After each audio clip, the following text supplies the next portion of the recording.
Though this ain't really an official gathering, it's kind of something we just planned last minute. And I know it came late, so we'll just kind of review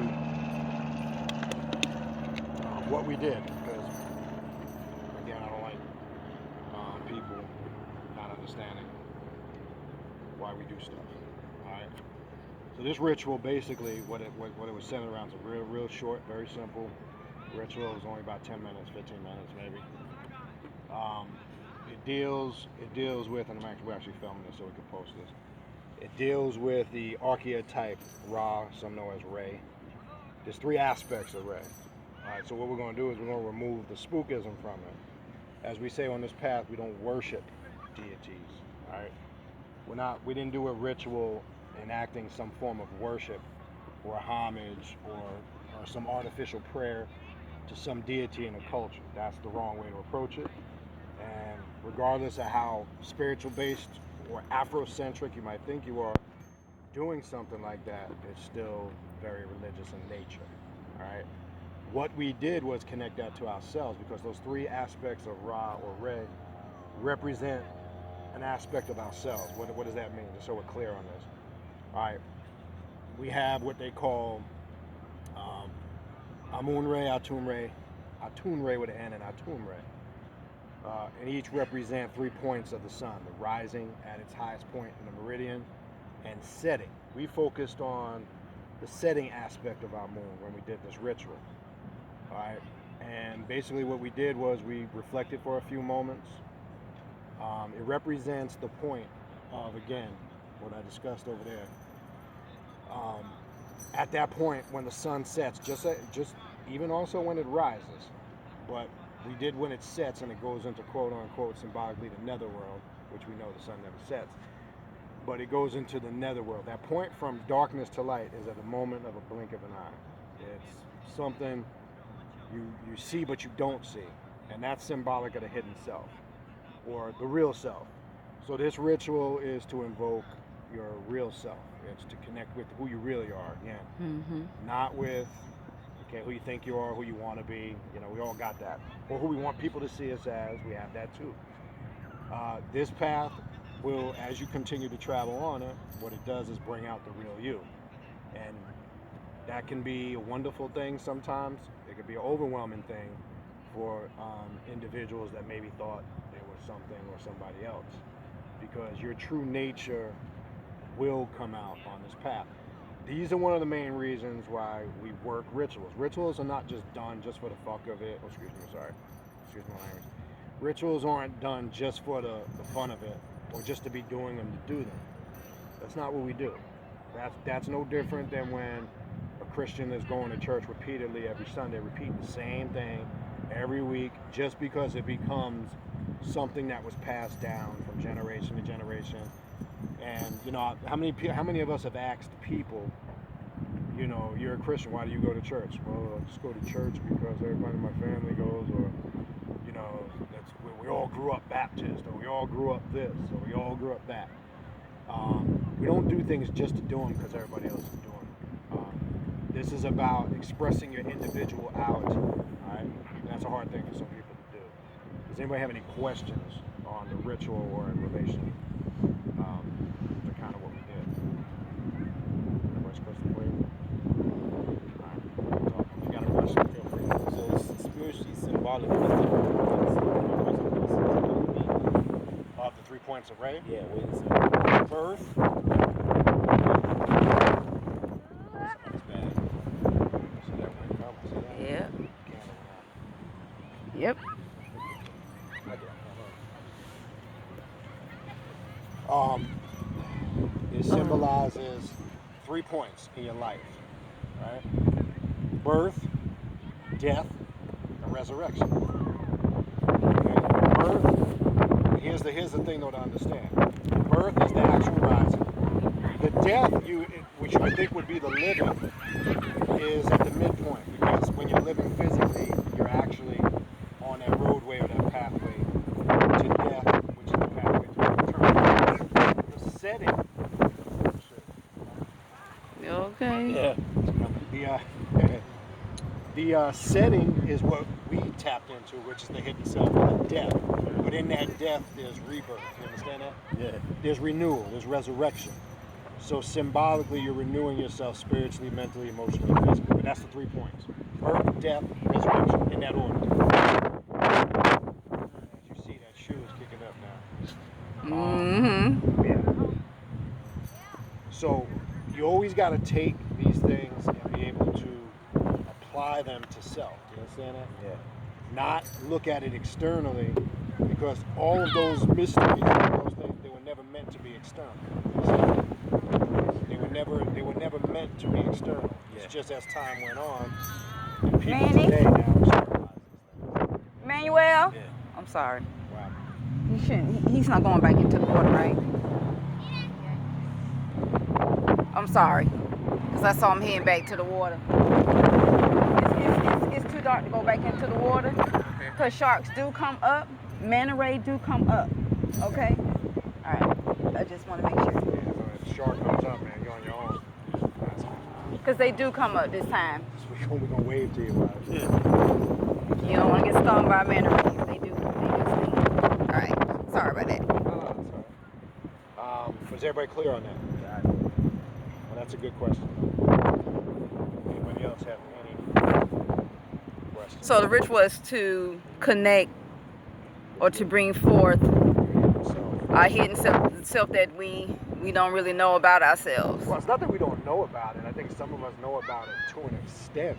I just don't think we acknowledge it and work with it the way we're supposed to, because we spend our entire lives trying to be with Goody two shoe well, not just that, but we try to be what everybody else wants us to be. to please other people outside, you know, Whether to it's please other people. family, friends, or some people are a slave their entire life to trying to live to what society dictates as being normal.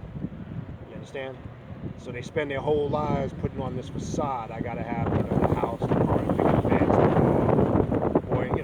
that could be, not engaging your real self. I mean, because hey, that may be you, maybe that is you. Some people, maybe that is their goal in life.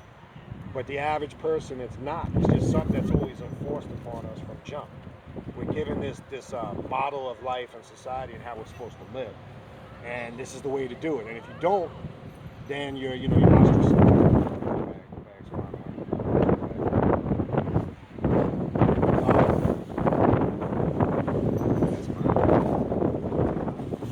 I don't know, it's a red one. That's red. That's Tanisha's. Hook them onto my chair. So that's a good question. So the chant, what that? You can hook it onto the You chant. elaborate a little bit on the chant? Yeah, the chant we did, which was Amun Ra, right? Which we were invoking an aspect of the hidden one, Amun. Ray Harakati is Ra resurrected as Heru. Okay. All right. What that really represents is you. And again, what does that mean? You have Ray Harakati. If you ever see his image, you've seen it on my altar, right? Yeah. You ever see the image of Ray Harakati? He has the sun disk on his head, and he's in that standing position forward with the staff, whereas the regular person looks a little different because that's symbolic of that whole process we talked about: birth, life, and death, and resurrection. Ray Harakati represents Ra or Ray resurrected. Do you understand? Yeah. So the chant that we did as it was going to sunset was connecting with both of those energies. You understand? Mm-hmm.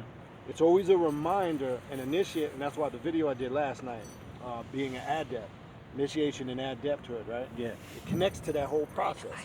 Because remember, you go Bring the through light back right multiple initiations, not But just on the one, drum. not Oh, just yeah? two, There you go. not just three. A lot of the rituals that we do, especially group rituals collectively, there's always some form or some level of some type of initiation, whether it's mentally, emotionally, spiritually, or physically. What that basically does, that whole, as we're looking at this, as small as that ritual was, there's a lot in it though. It's very simple on the surface, because if you're looking at the shit on the surface, you get sucked in on the mundane and you don't see the hidden meaning. You don't see what it really represents. And that's why when we talk about, I think we were mentioning this last time, we were talking about esoteric and exoteric, right? Most people are caught up in the exoteric meanings of things. religion is exoteric because they're always looking for the external explanation of things. We never look for an external explanation to anything we do. There's always an internal or a hidden meaning first before it manifests on the physical. So if you just look at it what it appears to be physically, that's how you get caught up. You get confused. You can be led astray. You can be given the false meanings to a lot of different things. But yeah, that's it. The Ray Harakati, Amun, there's a connection with that within, again, birth, death, resurrection, symbolic. Remember we talked about on some of the last videos, the first death, right? Overcoming the first death is your first obstacle on the left-hand path. What is overcoming the first death? The mental death. It's not talking about a physical death. Most of us are coming out of a mental death to resurrect because we either came from some faith or belief system, be it Christianity, Islam, Judaism, whatever it may be. So we're still clearing, we're still mentally dead and confounded by that. We're still suffering, the traumas from that belief that, let's be honest, that was forced on a lot of us, as we were children, young. Yeah. Now, a lot of us come or we get conscious on some level, maybe not left-hand path, but we maybe become, we become Muslim or we become righteous or we start studying some Afrocentric, Kemetic-based information. Now we think we're, that term, we're awoke. But really, what really happens there is you're not. You're taken from one system of sleep and mental death and you put into a whole nother system under the illusion of something new. Because what tends to happen is with a lot of those systems, they just do what we call dipping in chocolate, right? They call it Egypt. You feel like you're doing something good because it's Egypt and you're identifying with something melanated or Nubian, right? But in essence, when you look at the surface of a lot of these doctrines, it's still centered around worshiping something or somebody. Because how many times have we had this conversation with brothers and sisters where they're making prayers like, how do you make a prayer to Ra or Ray? Or I'm making a prayer to Horus. Again, I always pose the question, how is that different from a Catholic going into a Catholic church praying before an icon or a saint? We're back to spookism again, you understand? Now we're back to square one where we don't want to be. So how does one catch himself in that, how do you check himself on that? That's the key.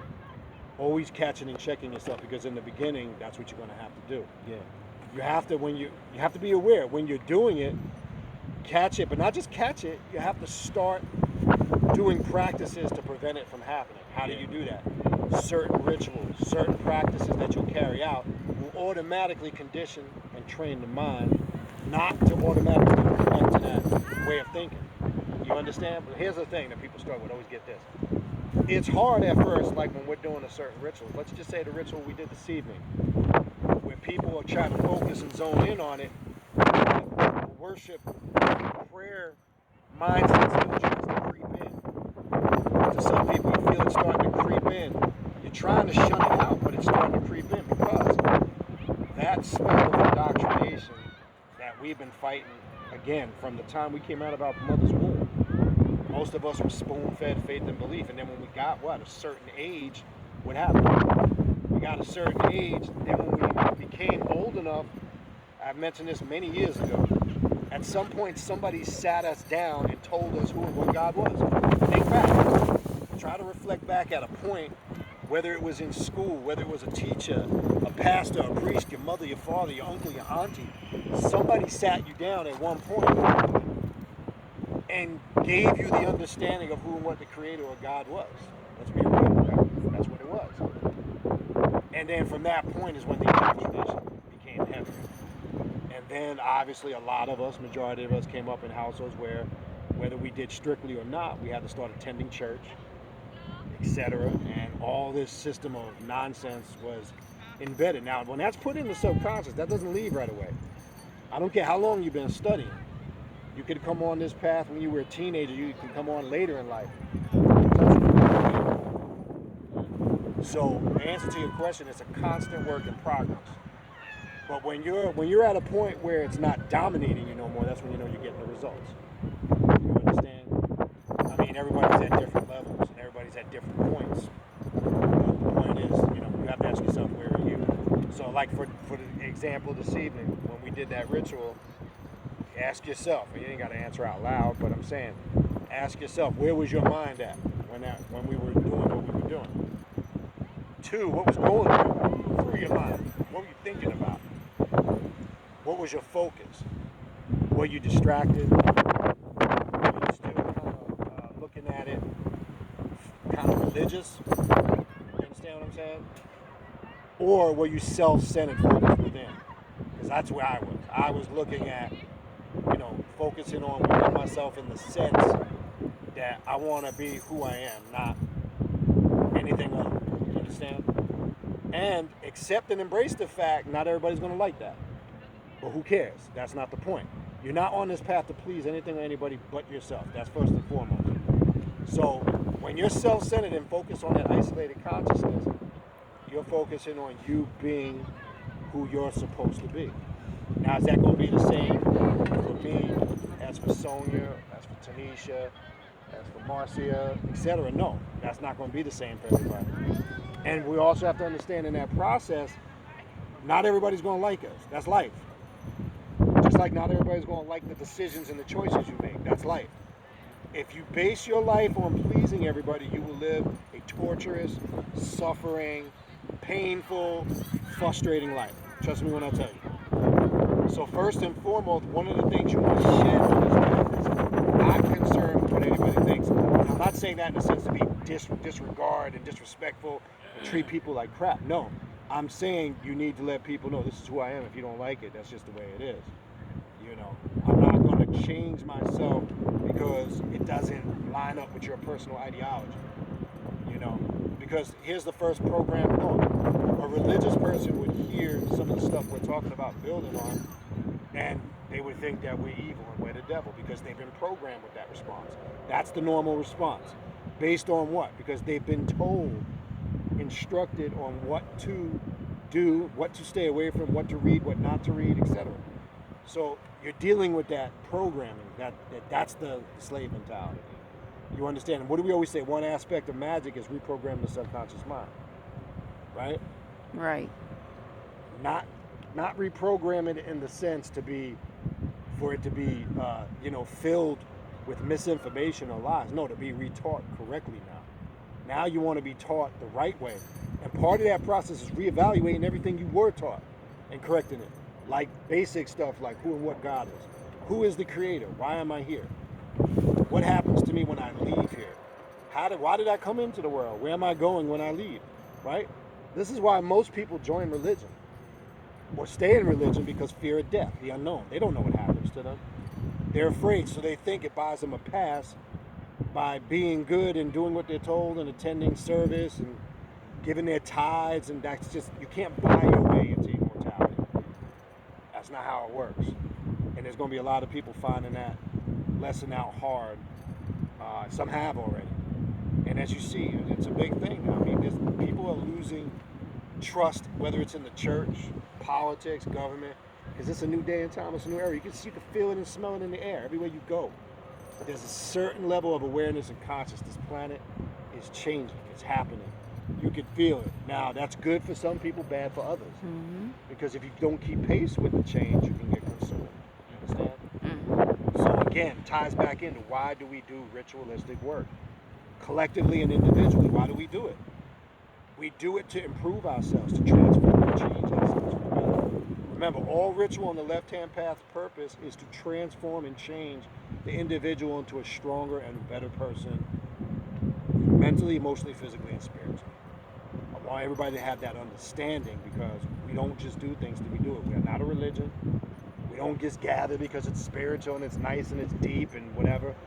If you're trying to just belong to something like a church, it's not the spot, man. I'm telling you. Because as some of you know and experience the work, you see what happens when you do the rituals. It's different when you worship a spirit or when a spirit actually mounts you and possesses you.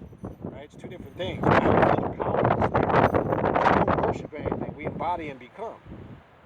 So now it brings on a whole different perspective in life. You get that understanding as you grow. And does it come overnight? No, it doesn't come overnight. It takes time.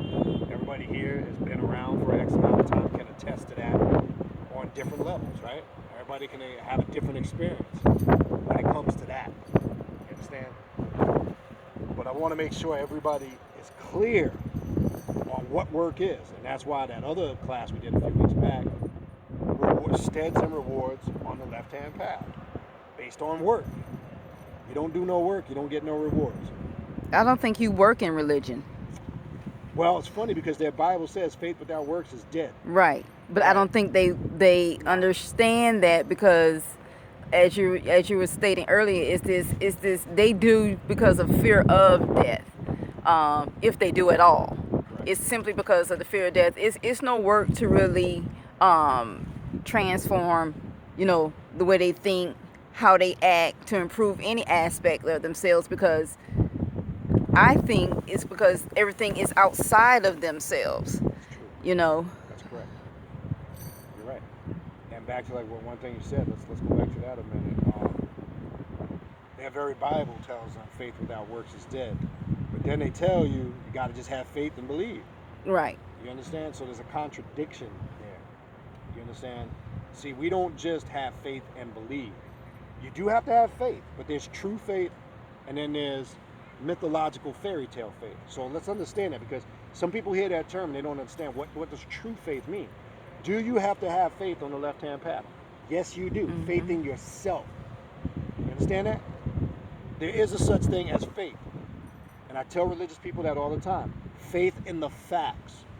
What are the facts? The body of work that you do that produces the results to confirm the realization of what real truth is. That's what truth is. When you raise yourself up to the realization and awareness of it, and you experience it. Not because Pastor Porkchop read a quote from the Bible and everybody's getting all emotional and charged up, hallelujah, and dancing and getting excited, because that's done intentionally. They know how to capture your emotions and get your attention. That's their job. That gets the collection plate filled up. That's the end game. That's what I'm saying. That's their works. See, we don't believe in a spirit God we can't see. We believe in a true and living God, right? Their Bible even says it, right? In the book of Matthew, right? As the sun, what? Rises in the east, what? And what does it say after that? Come on, man. Don't act like y'all didn't go to church. No, I wasn't paying attention. You know. Sun rises in the east and what? Sets in the west. Right. And then what's the next statement? So shall the coming of the Son of Man be. They'll tell you that's Jesus.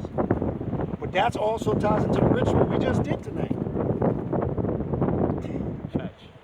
Caught that, right? Church. Do the Keenan Ivory Wayne thing from Don't Be a Menace to Society while sipping your juice in the hood. Message. Right? You are that Son of Man. Right? You all were birthed through a human, right? They're trying to tell you the story. What we did tonight, that ritual, is reenacting that birth, death, and resurrection. True and living God.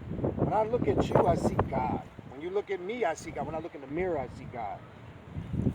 When I'm in the look up in the sky, right? And you've already programmed my mind that there's some old man with a beard, sitting on the cloud, the Sistine Chapel, mental enslavement, or God he's parlaying and he's got his fingers out and there's another, that's all part of the program. The programming is deep, because if I asked you guys to close your eyes right now and say Jesus, you would see that image that was hanging in your mother's house. Don't front, you would. Because that mental enslavement is there. That's what you're fighting. That's the fake self. From day one, when you came out the womb, they constantly had you focusing. They developed who they wanted you to be, how they wanted you to see the world, how they wanted you to act, respond, who God was. Now, I always told an individual this. Always tell an individual this. How can you worship a God that slave masters use to enslave people and keep them in slavery? You have people that still want to worship a slave God, right? Why would you do that? And they see no difference, that they can't correlate the two.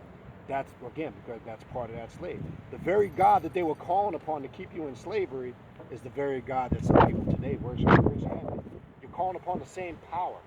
And it's a spook God that doesn't exist, but you give it life and power by constantly acknowledging it. And why I'm focusing on all this, because this is step one coming on this path.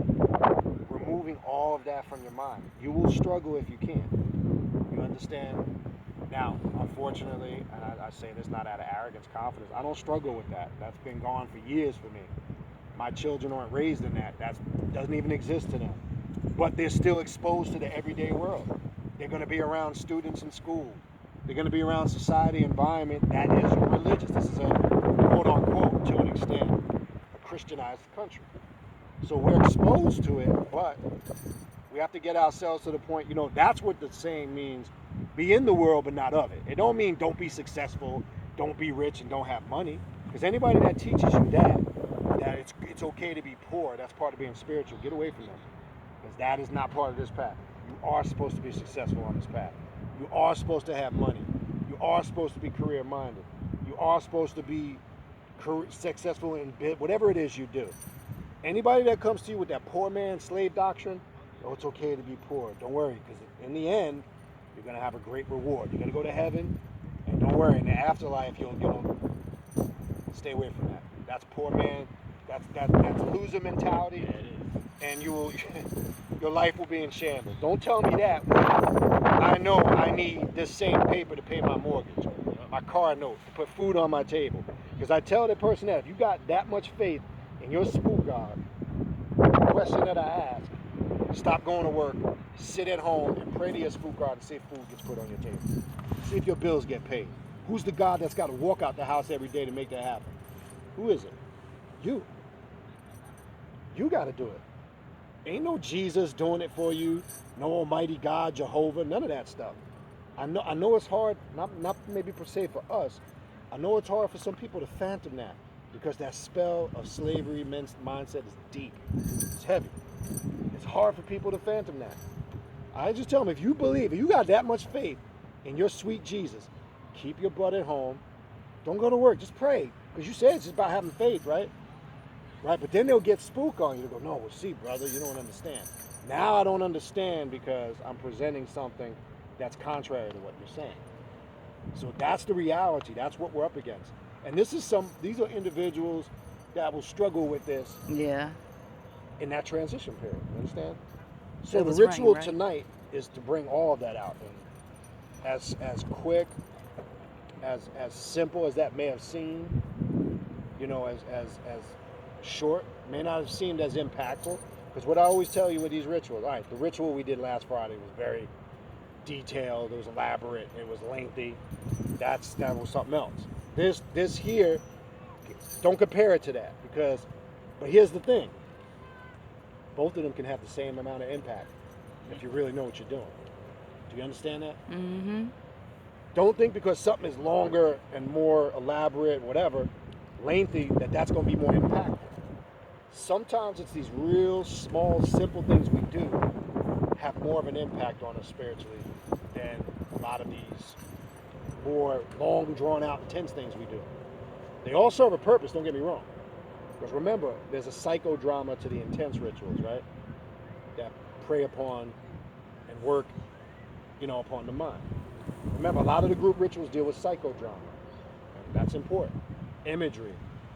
All those things connect. And there's a certain energy, like we're sitting here right now. We can reflect back to the ritual last Friday night. A certain energy of vibe is going to come over you as you reflect on it. You're going to tap into that energy when you were inside the chamber room, when you were going through the process. All that comes back to you. You understand what I'm saying? There's a reason for that. So now when you're trying to draw upon it and get something out of it, anytime you feel the need, you have the ability to do that. You understand? So, yeah. But anyway, I feel a few drops. Yeah. Another question, I was thinking maybe we jam one more time. Because I'm getting hungry. Anybody have any questions? Don't just listen to me talk. Well, I would say this here. The ritual we did, the Anubis, was it? The one before that. The invocation of Anubis. Right. That one for me brought up something I didn't even realize was there. That was religious based. You know what I mean? And I think that's where people may not think. They may think they may have conquered their religious upbringing, but it could be something you don't think about often. Right. Something that because you don't have to, because you don't deal with it, you don't talk about it, you're not in that circle, so certain things don't come up. And that's the whole point of doing the ritual, the awareness, the very fact that you are now aware of that, that's the result. Because remember, these workings we've been doing for the last several months. It started with the sixth angle, open the door. When we Right. started doing that. Right. The sixth angle deals with stasis, stagnation. It's that fork or that crossroad in your life where you become stagnated, which is also symbolic of death. How do you emerge from that stasis or that stagnation? Well, it either happens a couple of ways. Some people succumb and become a victim and they go back to doing what they used to do. Some get scared and go back to doing what they used to do, whatever that was. Some people just never get a grasp on their lives. Or then there's the ones that embrace it, emerge through it, and they get through that period, and it's a rebirth or renewal. So it started with that. All of those rituals leading up with Anubis and the ninth gate, and then at that ninth gate, as I mentioned a few weeks back, you have Heru and Set. That's not a coincidence. It's like a cute thing on my mind right now is like Caffrey pushing that, the beetle pushing his gun, That's it. like Uh-oh. up the hill. Yeah. But yeah. I'm gonna stop. Peace.